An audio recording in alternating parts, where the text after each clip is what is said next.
Once again, on behalf of Retirement Unlimited Incorporated, also known as RUI, I want to thank each of you for joining us here today with RUI Informed, our webinar series. So we are so excited today to introduce Lauren Burkart, representing LUXE Unlimited Salon and Spa. I myself and Danielle Hagenseeker standing in for our very own Dr. Cleo Kitt. She is right in the middle of a Virginia Board of Nursing meeting, so she won't be able to join us today, but very happy to have each of you here with us, supporting us. So really excited to see Lauren's presentation today as she talks us through the power of touch. Lauren, thank you so much for being here today.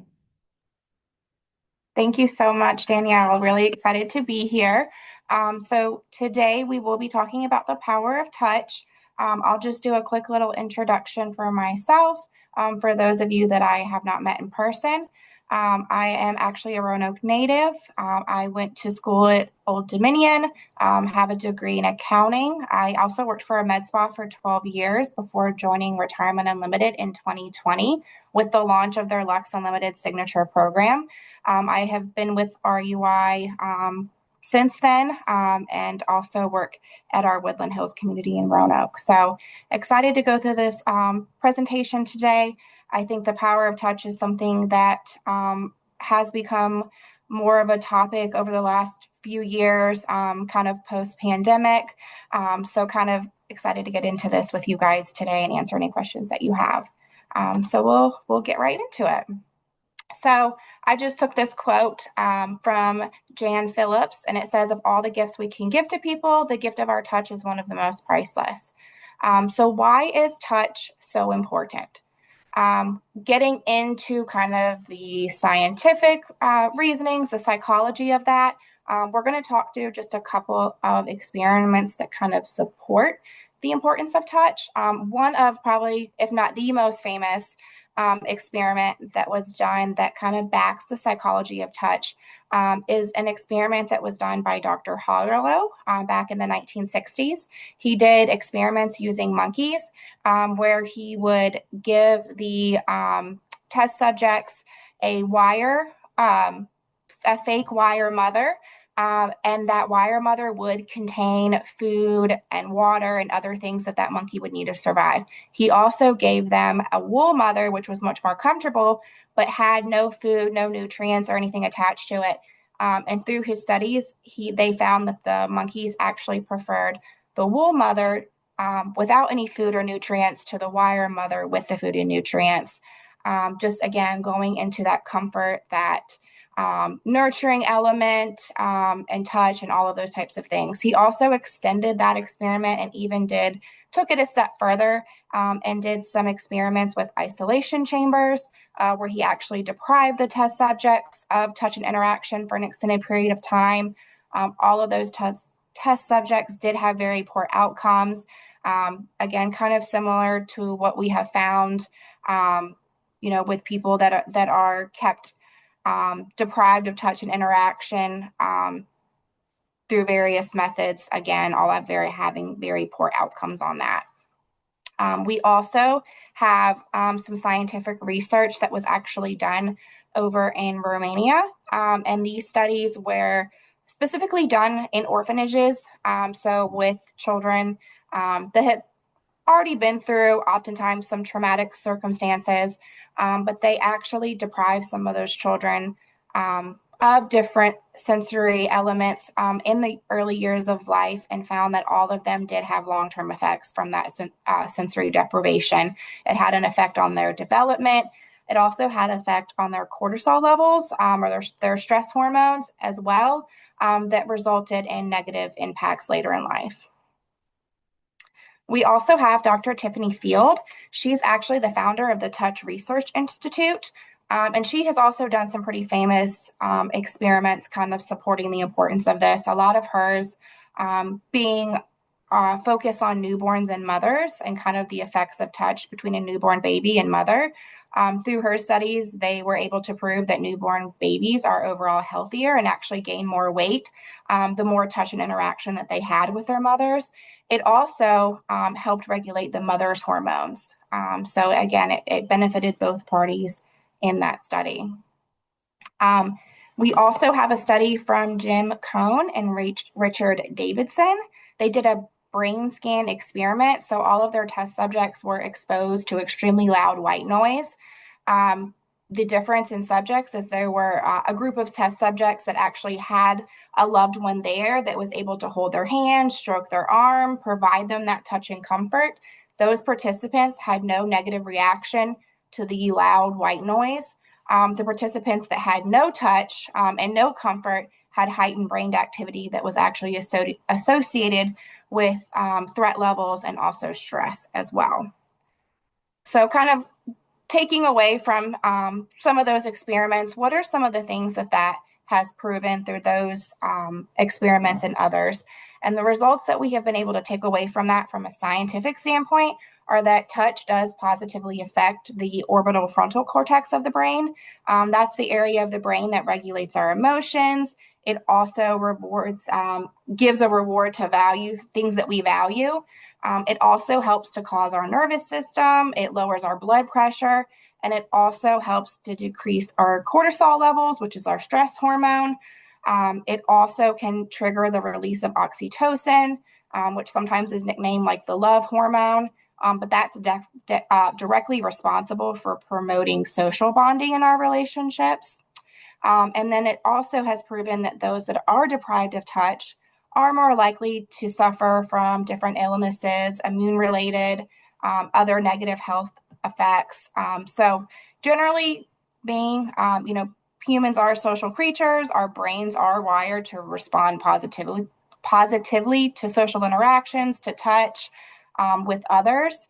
So being able to have that access to touch kind of creates that difference between just having your basic needs met and just being able to live, and then the ability for us to actually be able to thrive in our environment. So when we're talking about that in the senior living industry, we really want to know, why is that specifically so important with seniors? And for us, those results and those experiments allow us to know that when our seniors and our residents have access to touch, it leads to happier and healthier individuals. It helps our seniors and residents build trust, helps them have better relationships with their caregivers specifically.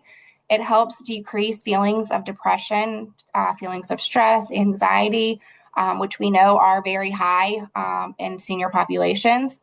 It also helps that individual to relax, which is extremely important. It promotes feelings of well-being, and it actually even helps to boost immunity as well. Touch therapy can also be particularly helpful with our seniors that have dementia. And with touch therapy, what we're referring to is like very gentle massage, hand holding.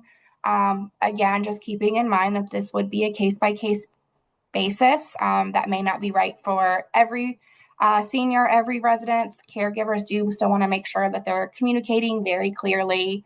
They're not using sudden movements. They're maintaining good body language. And of course, we always still want to respect that person's boundaries, their space, their comfort level. So if we're trying to implement touch therapy and that person is very uncomfortable, of course, we may want to think of a different way to solve that. But again, all these are very positive things that we can give back to our seniors, which makes a big difference between just being able to meet their day-to-day needs with food and medications and bathing and all those things, but taking it the next step. So what are some ways that we can actually increase touch with our seniors, where we're giving them that comfort for them to really be able to thrive in their environment? And some options that we have are massage therapy, which is a great option. I know we mentioned several benefits for touch in general, but there are several benefits specifically with massage itself. In addition to that, increased blood circulation, better sleep, it helps with digestion. So there's a lot of other clinical benefits that can come from receiving regular massage therapy as well. We also have facial treatments with our spa that are a great option, manicures and pedicures. And that doesn't have to be a manicure or a pedicure with nail polish and full, all the bells and whistles. It could be a simple hand massage, just having the nails trimmed, the hand massage. Again, you're getting that touch, you're getting that helping the circulation in the hands and the feet that can make a big difference. Pet therapy is an option. Just simple hand holding, hugging, even dancing. All these are ways that we can easily implement touch into the lives of our residents on a daily basis. Um, so, yeah, does anybody have any questions for me about anything? Thank you so much, Lauren. Yes, Thank you. anybody, the chat is open and is ready for you to put in all of those questions I'm sure you have for Lauren. So please utilize the chat and we'll be pulling from there. Lauren, I've got a couple questions myself for you. So, number one, I know when I have gone to get my first massage, it was a bit intimidating. You know, you're dealing with maybe someone you've never met, and it is a bit intimate. I feel a bit timid. Can you kind of walk me through what it looks like to get a massage and what a massage session would be like so that we can best prepare for it? Yeah, absolutely. So if someone has never had a massage session before and they're coming in, one of the first things that they're going to be doing is actually filling out some intake forms that actually gives our massage therapist some background, both from a medical standpoint for what your medical history may have been. If you've had recent surgeries, past surgeries, any of your current health conditions that may affect the treatment that you're about to receive. It also goes into preferences. So when someone comes into the massage room, how do you prefer the temperature? How do you prefer the sound? How do you prefer even the smell? We have aromatherapy and things like that going. So being able to cater that directly to each client makes a big difference. From there, once you filled that form out, you would be going over that directly with your massage therapist just to make sure that you guys are on the same page. You are highlighting anything that could be a potential contraindication. If there are any areas that are particularly bothering you, like your lower back, your shoulders, your neck, things like that, you're able to talk that through with them. And they're able to cater that massage session specifically to you in the safest way possible. We also, in our spa rooms at LUXE Unlimited within the RUI communities, our treatment beds are adjustable. So if there is someone coming in, we can actually raise and lower the bed to make it easier for them to get on and off. If we have residents that are wheelchair bound, and our massage therapists can absolutely accommodate residents that are wheelchair bound, where we're not having to transfer them in and out of the wheelchair if they're not comfortable. And then we have some folks that just prefer to have a chair massage, and that's perfectly fine too. So again, it's really catered toward that individual, what their concerns are, what their needs are, what their abilities are. And then we have some instances where residents may be bed bound in their apartment, and we also can make those kinds of accommodations as well. Once the resident has gone over the intake form and come up with a treatment plan with their massage therapist, we do have some options as far as clothing. I know that's one thing we get asked a lot is, do I have to completely undress to get a massage? And the answer is no. If a client comes in and they want to come in and wear their own loose clothing, they can stay fully dressed through the entire massage. Again, sometimes, especially with seniors, that can be a little bit easier than them feeling like they need to completely undress and redress and everything to get a massage. Or it could just be from a modesty standpoint as well. So they can absolutely come in their own loose clothing. We do have wraps and robes that we do provide. So if someone does, still want to change out into some of our attire, they absolutely can. So again, just really comforting. Your massage therapist is going to talk with you through your whole treatment. That way, just letting you know what's going on, checking in with you, making sure you're comfortable, that the pressure feels okay, that it's not too light, too hard, is anything hurting throughout the entire time.